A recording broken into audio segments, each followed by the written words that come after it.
plate carriers for the SHTF. Stick around.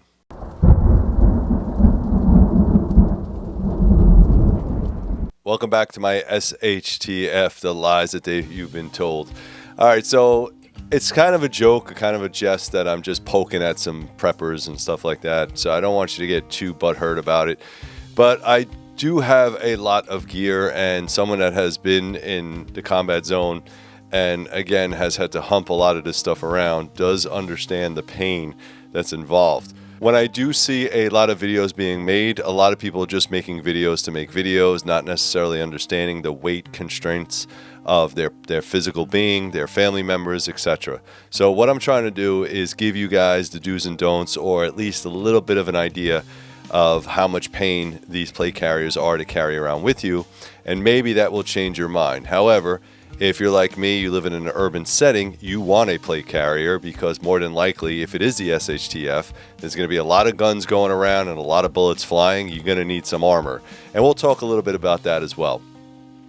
So first and foremost, this plate carrier does not work by itself. All right. Yeah, it's good if you can throw all your crap in your car and go to your bug out destination, but you are going to need supplies. You're going to need water, you're going to need food, you're going to need shelter, you're going to need a change of clothes. It also works in conjunction typically with a battle belt. Just go ahead and check out my battle belt system that we just spoke about on my last video. So you might have to wear one of these. Some boots or clothing, like I just said, we're going to need that. Extras that you might not have thought about, maybe a couple of knee pads or elbow pads. I know when I'm working in an urban environment, I definitely want knee pads, because if you're wearing all this heavy tactical kit up top and you go to take a knee, odds are there's going to be something that's going to poke you right through your kneecap and it's going to hurt a lot. So knee pads, definitely a must. Elbow pads you could probably get away with, but again, to each his own, you decide. Gas mask. This is my Millennium mask. All right. If you're in an urban environment, you have no idea if people are dropping stuff, dropping gear. Is this a Red Dawn situation or are just, regular marauders throwing smoke grenades? Don't know. But I do want a gas mask, so that has to come with me as well.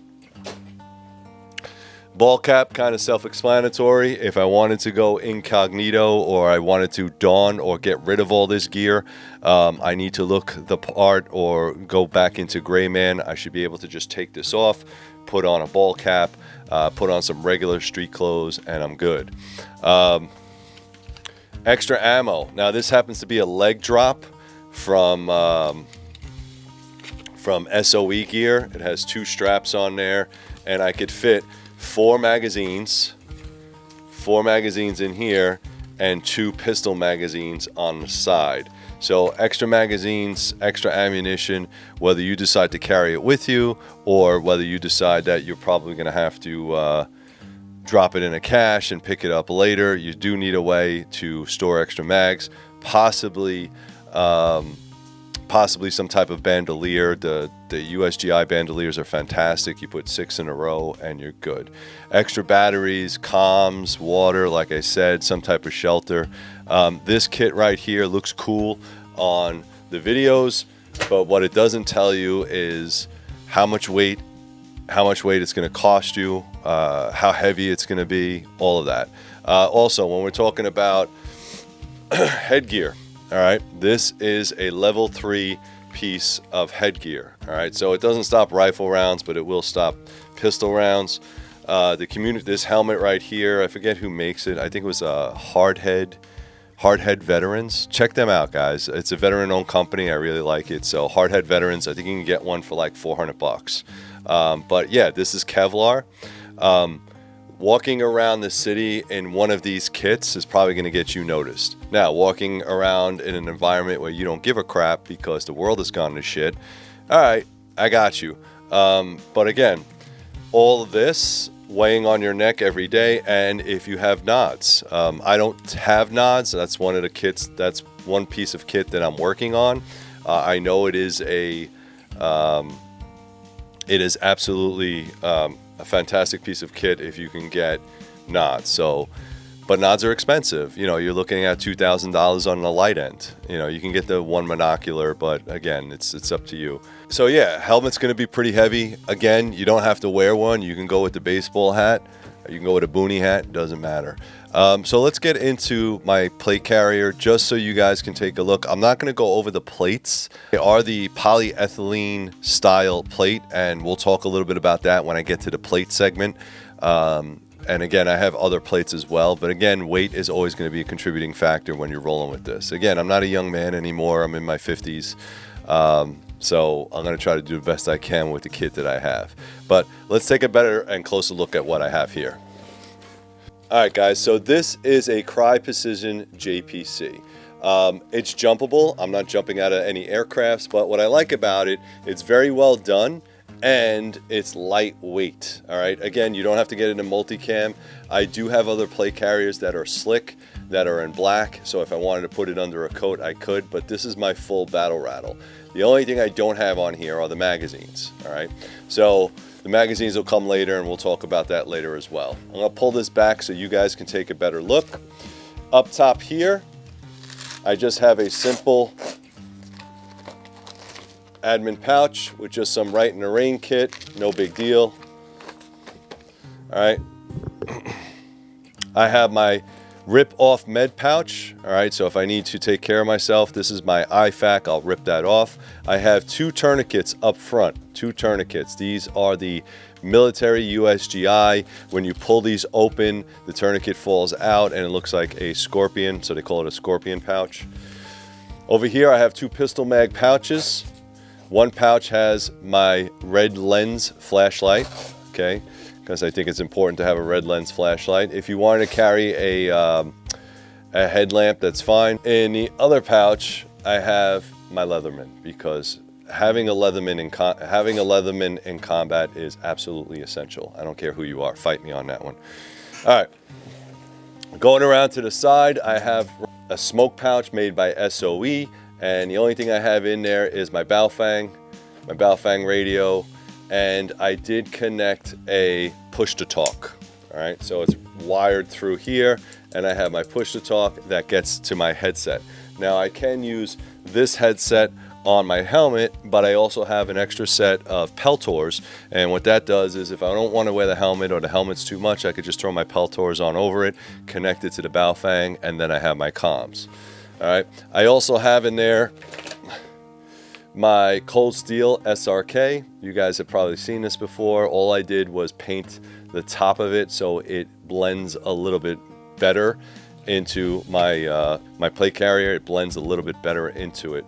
I also have on the side these pouches. Now these pouches right here are spandex.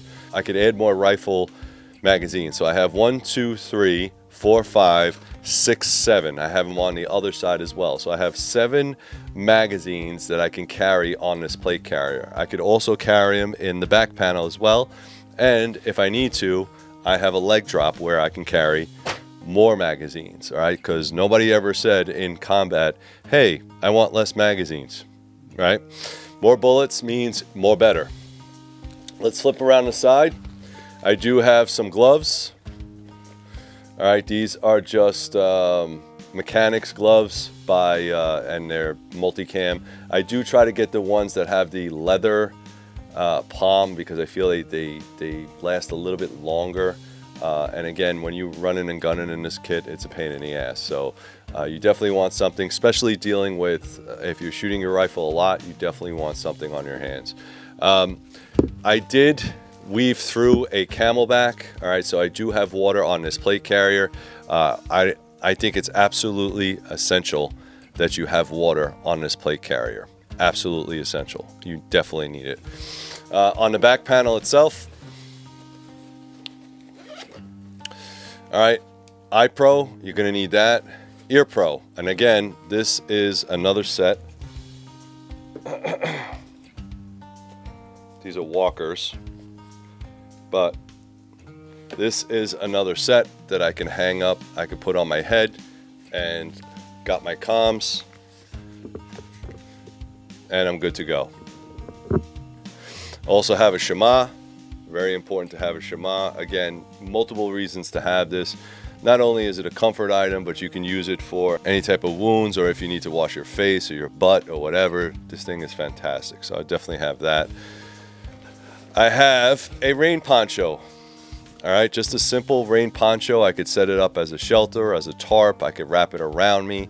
It just keeps rain off of you. It's a little more of a motivational type thing. But I mean, this thing could save your life. It also helps as a screen. If you're trying to screen off an area and you're trying to hide, you can. I also have one MRE, chili with beans. Delicious, delicious. It says chili AUX Harcott's Rogues. Okay, I don't know what that means, but I'm sure it's delicious. Okay, so one MRE, yes, I know it's not field stripped. I just put it in there because I eat my MREs and I rotate them. There's no war going on right now, but I just rather have one in there for now, and then I'll field strip it later.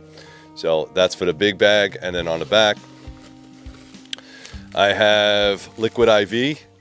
Absolutely essential. What's great about Liquid IV is it gives you electrolytes. It also will help you change the taste of your water, which is fantastic.